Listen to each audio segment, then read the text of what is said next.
Iemand het 'n lapop op die ashoop weggegooi.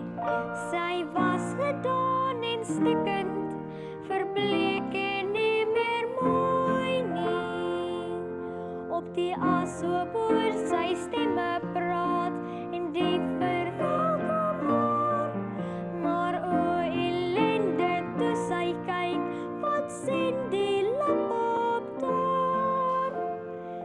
Net 'n vrot papoen en 'n stikkende skoen, 'n grauwe voorblad en 'n kous sonder maat, en 'n leeu met papier, 'n verlipte Amelie, 'n gelapte binneband en 'n ou koerant.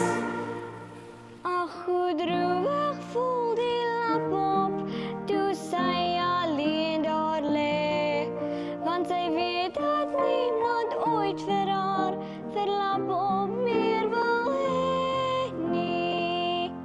'n traan loop oor haar lapopwang, want dit begin te reën, en daar lê sy ou lapopie op die ashoop so alleen.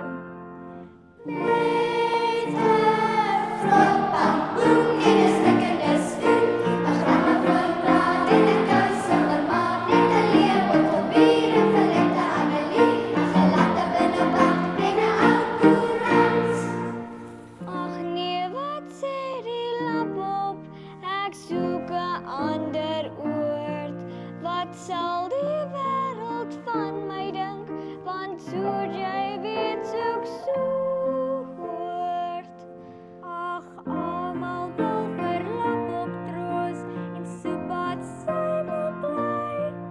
Hulle sê dis die mooiste ashoop die wat 'n mens nog ooit kan kry.